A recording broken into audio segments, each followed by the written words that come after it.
Pick up your X Plus figures at Big Bad Toy Store at the link in the description down below.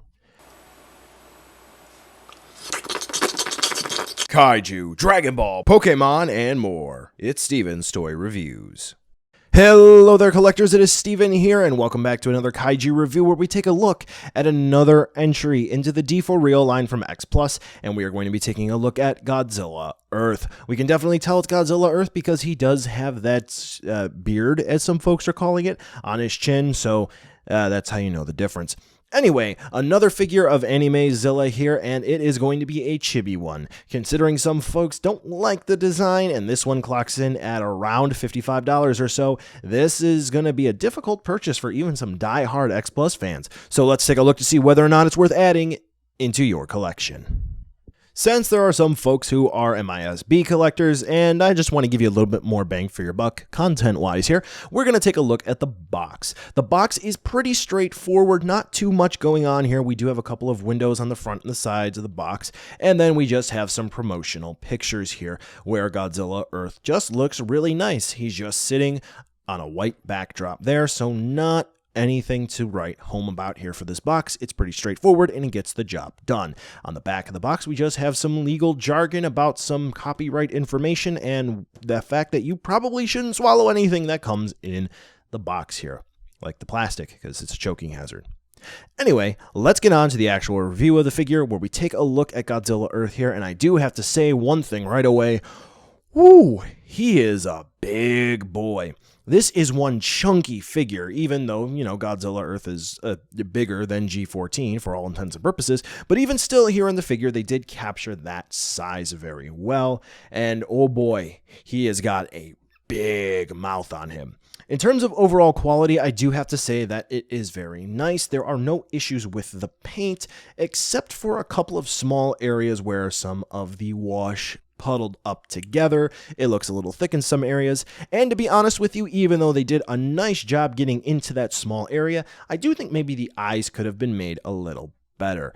Other than that, I do think X Plus nailed this guy here, because when you see the incredible level of detail on this figure up close, when you're holding this, you are going to really see how much detail they can pack into such a small sculpt. Yes, he does clock in at around 5 or so inches, but even then, when you take a look at the inside of the mouth here, I have my camera flash on so you can really see the details. X Plus spared absolutely no expense to make sure that they were going to cover this figure from head to toe with detail. So overall, the sculpting is absolutely amazing here.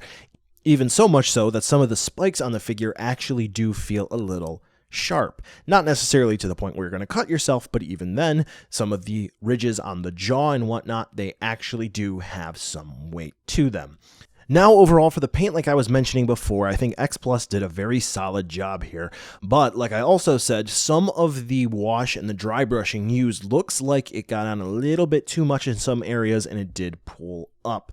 Unfortunately, I do have to ding X Plus here a little bit more than I would normally, because Godzilla Earth's pretty much, 3 colors in total for this figure, so you think that with something so simple, they would have been able to do a little bit more of a nice job here. I'm specifically comparing this to the Banpresto Godzilla 2017, where the paint job was pretty much perfect, and they did a fantastic job of making it almost look metallic.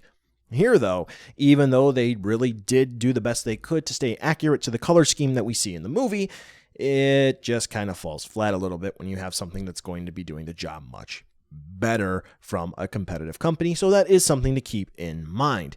Taking a look at the dorsal plates, though, they did a really nice job making sure that the shading was done well here. So there is at least one area where I have to say that the paint is rather impressive.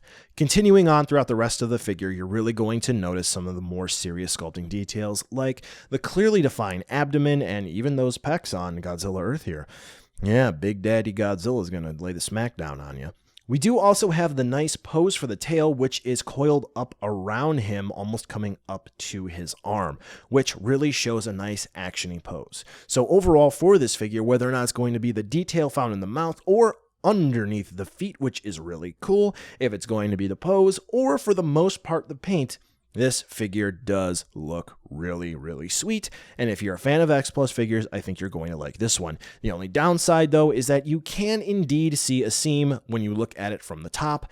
I know this is going to bug maybe 4 X Plus collectors out there who are going to watch this video, so I just wanted to mention that for you, so you are welcome.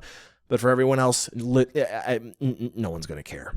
Anyway, the figure does not move, so at this point we're moving on to the size comparison, where you can see, once again, this is quite the beefy figure. Even compared to some other Deforeal figures that you're going to have, I only have one. This thing is huge. It is a nice hunk of solid plastic, and unlike Godzilla 1954, there really aren't any areas which are squishy on this dude. So, buy now, skip, or wait for a deal. Sculpt is amazing, the pose is ferocious, it's a big figure, though the paint does leave a little bit to be desired here and there in some spots, whether or not it's going to be just rather simple, or some of the washes and brushings tend to pull up in some spots, and you kind of wonder why they couldn't go at least a little bit more of an extra mile here. If you can find this one for somewhere in the $50 range, maximum $60 in the aftermarket, or if you really have to hunt down a deal for this one, which you shouldn't if you check out the link in the description, then chances are you're going to walk away a happy camper. I know that I am. Overall, though, if you're a fan of Godzilla Earth and you do like chibi figures, I would have to say this is one worth picking up. Well, folks, that's the end of this review. Thanks for watching, and be sure to follow me on social media to catch more behind-the-scenes shenanigans and updates. The end card should be popping up now with more hand-selected STR goodness for you to watch, so check out some of those videos. Be sure to check the description, too, to see where you can buy this figure or others like it, and some cool links, like the credits for this video, and other ways you can help out the channel. Thanks again for watching, and I'll catch ya in the next video.